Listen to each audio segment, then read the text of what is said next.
anggaran yang diajukan oleh KPU setelah melalui beberapa proses dengan pemerintah dan Komisi 2, akhirnya ditetapkan biaya kegiatan, tahapan, dan dukungan serta sampai pelaksanaan pemilu adalah 76,6 triliun.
DPR dan pemerintah telah menyepakati untuk anggaran pemilu 2024 mencapai angka 76,6 triliun rupiah.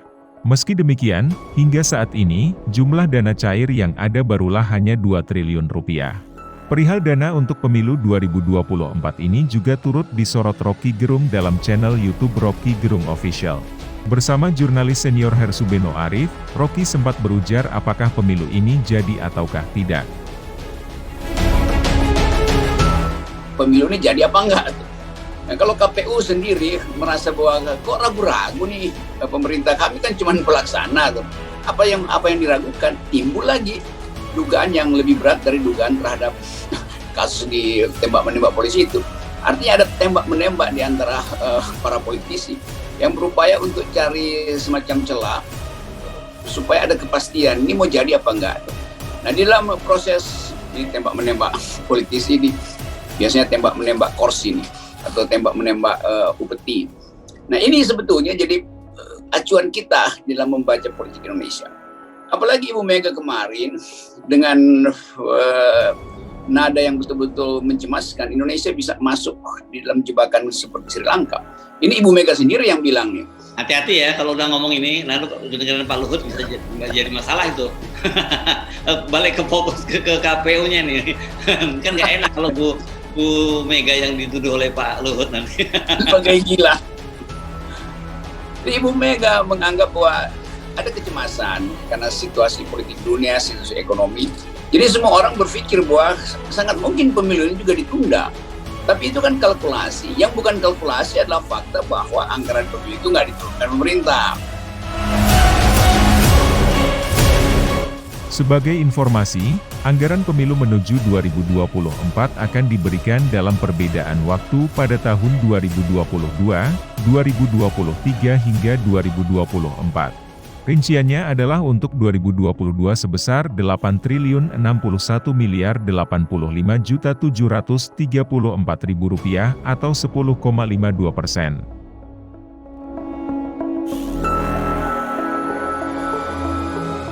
Lalu untuk 2023 sebesar Rp23.857.317.226.000 atau 31,12%.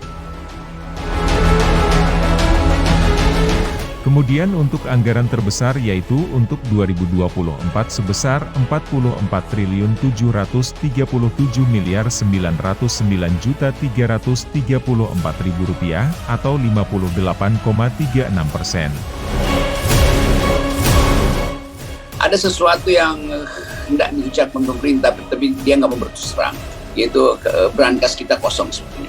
Kan nggak enak kita mau pemilu tapi minjem dari tetangga kan, bisa mau pesta minjem tetangga tuh. Jadi sebetulnya kalkulasi ekonomi akan mendikte politik. Jadi kira-kira itu intinya tuh. Tapi kalau kita lihat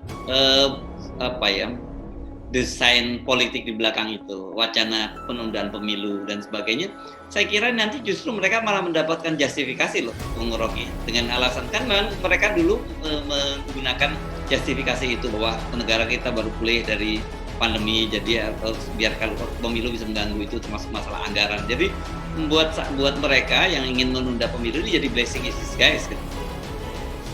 Ya, itu juga sebetulnya yang lagi dipikirkan saya kira hari-hari ini oleh Pak Jokowi. Kan Pak Jokowi tetap punya skenario, kalau ditunda pemilu, problemnya dia punya kemampuan untuk mengendalikan keadaan apa enggak tuh, kan itu intinya. Kalau penundaan itu menguntungkan Jokowi, pasti dia akan tunda tuh. Nggak ada orang yang ingin berpura-pura di situ tuh. Menunda artinya seluruh fasilitas masih bisa dia miliki, kemampuan manuver juga terkendali tuh. Tetapi bagi Jokowi, kepastian itu nggak datang. Minimal kepastian dari PDIP bahwa oke, kami akan lanjutkan program Jokowi. Ada memang KIB bicara bahwa ya kita akan lanjutkan proyek Jokowi itu. Tetapi kan KIB ini seringkali mesti kita baca secara terselubung tuh. Karena nggak mungkin KIB bilang kami tidak menghentikan proyek-proyek itu tuh. Jadi basa-basi politik ini yang membuat Pak Jokowi nggak dapat sinyal kuat. Dengan kata lain, Jokowi kehilangan grip pada semua fasilitas politik yang tadinya dia miliki. Parpol udah nggak bisa dikendalikan, ekonomi juga akhirnya Sri Mulyani langsung bicara bahwa kita memang ada dalam bahaya. Sehingga Jokowi akhirnya merasa, aduh ini bagaimana dia tetap ingin dirawat oleh relawan, dia ingin tetap ada deklarasi, kebulatan tekad, dan pada saat yang sama oligarki merasa ini kita mau nyumbang apa enggak nih. Nah, keraguan-raguan itu yang membuat ketidakpastian arah politik. Nah, ketidakpastian itu justru menggembirakan oposisi itu. Karena oposisi selalu gembira kalau ada ketidakpastian.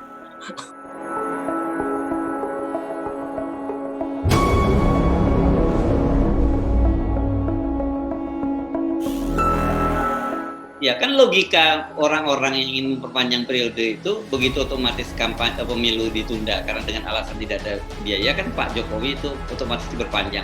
Tapi saya kira kan pasti hukum tata negara dan para partai-partai politik lain juga nggak bisa begitu dong. Kalau memang sudah habis mandatnya ya mungkin harus dibentuk semacam triumvirat atau apapun lah namanya. Tidak bisa otomatis Pak Jokowi memperpanjang masa jabatannya kan. Itu pikiran hukum tata negara yang kritis, tapi banyak juga pakar hukum tata negara yang disewa oleh negara dan itu akan jadi sebut aja itu debat di media massa aja tuh. Tapi kalau Pak Jokowi betul-betul rasa nyaman bahwa dia nanti tidak akan dipersoalkan atau masih punya grip setelah 2024, dia akan ambil risiko perpanjang itu. Ya gampang aja dikeluarin perpu segala macam lah, itu teknis undang-undang aja tuh.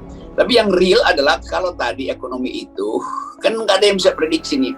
Kita bisa selamat nggak setelah pidato Presiden nanti 17 Agustus nota APBN itu kan? Jangan-jangan notanya 0 dan ternyata dibuka di situ bahwa banyak betul proyek yang gagal tuh. Dan partai-partai yang ada di kabinet merasa ya berarti setelah pidato 17 Agustus nggak ada lagi proyek-proyek. Lalu sama-sama mulai cari alasan untuk keluar dari kabinet. Jadi sangat mungkin itu kabinetnya justru bubar setelah pidato Presiden 17 Agustus nanti. Yang tinggal sebulan lagi tuh. Ini pertaruhannya sebetulnya. Lantas kapan dana KPU turun?